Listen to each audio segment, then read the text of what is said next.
Assalamualaikum warahmatullahi wabarakatuh. Perkenalkan, nama saya Amelia Francisca, NIM 19045056.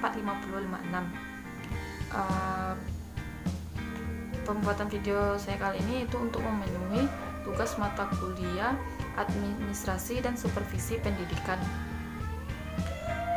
Materinya tentang administrasi ketatausahaan sekolah.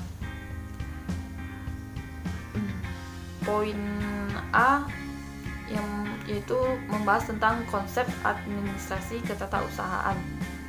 Tata usaha atau dengan kata lain tata laksana merupakan bagian dari keseluruhan proses administrasi. Pekerjaan tata usaha meliputi rangkaian aktivitas menghimpun, mencatat, mengelola, menggandakan, mengirim, dan menyimpan keterangan yang diperlukan dalam setiap usaha kerjasama. Yang poin B, kita akan membahas tentang proses tata persuratan, di mana dalam proses tata persuratan itu terbagi menjadi 7 bagian. Yang pertama tentang jenis surat. Pada jenis surat ini terbagi menjadi ada surat dinas, nota dinas, memo, surat pengantar, surat kafat, surat keputusan, surat edaran, surat undangan, surat tugas, surat kuasa, surat pengumuman, surat pernyataan, surat keterangan, dan berita acara. Selanjutnya itu tentang sifat dan derajat surat.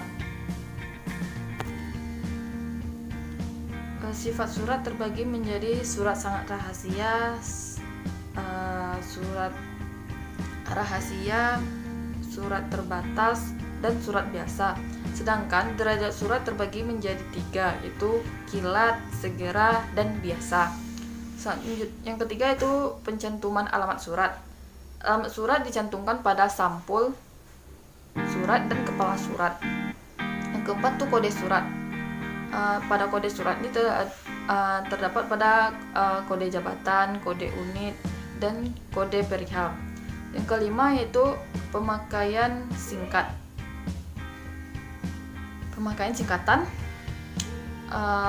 Di sini singkatan penggunaan dan penulisannya dalam penandatanganan surat adalah AN atau atas nama. Dipergunakan jika yang berwenang menandatangani surat penguasaan penandatanganan surat kepada pejabat setingkat di bawahnya. Yang keenam itu cap jabatan dan cap dinas. Cap jabatan merupakan cap yang dipergunakan oleh pejabat tertentu, sedangkan cap dinas merupakan cap yang diperlukan oleh setiap pejabat. Yang ketujuh itu proses pengurusan surat.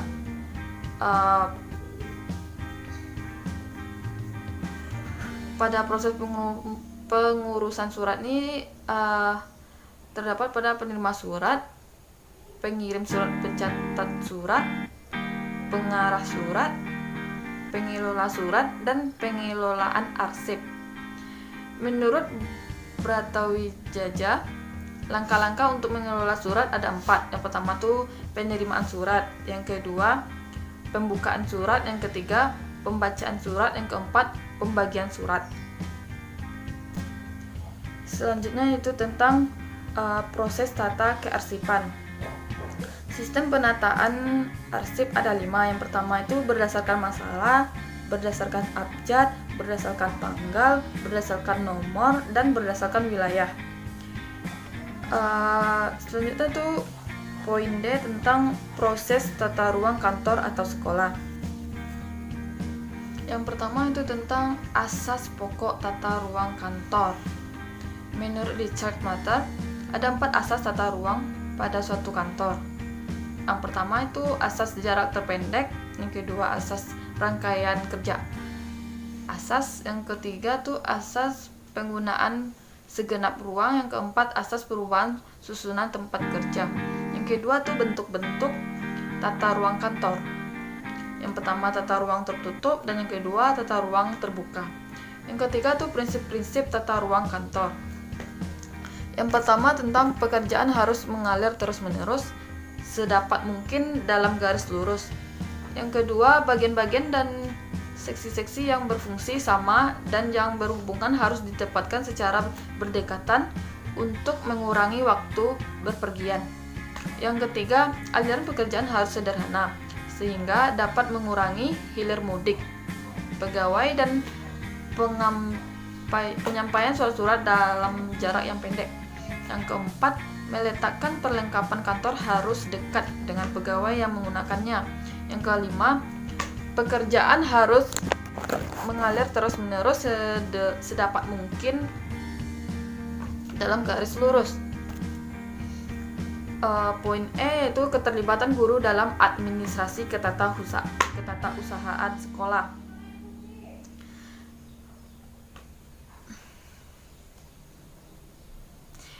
Dalam lingkup administrasi atau ketatausahaan sekolah, peranan guru amat penting, seperti penetapan kebijaksanaan dan melaksanakan proses perencanaan, pengorganisasian, pengarahan, koordinasian, pembiayaan, dan penilaian kegiatan kurikulum, kesiswaan, sarana prasarana sekolah, personalia sekolah, keuangan, dan hubungan sekolah masyarakat. Guru harus memberikan sumbangan baik tenaga maupun pikirannya. Yang ketiga itu ada beberapa hal yang bisa dilakukan oleh seorang guru dalam hal ketatausahaan di sekolahnya. Yang pertama tuh pencatatan murid, yang kedua pencatatan tentang guru, yang ketiga pencatatan proses belajar mengajar atau PBM, dan yang keempat penertiban buku-buku tata usaha. Sekian materinya, saya akhiri dengan Assalamualaikum warahmatullahi wabarakatuh.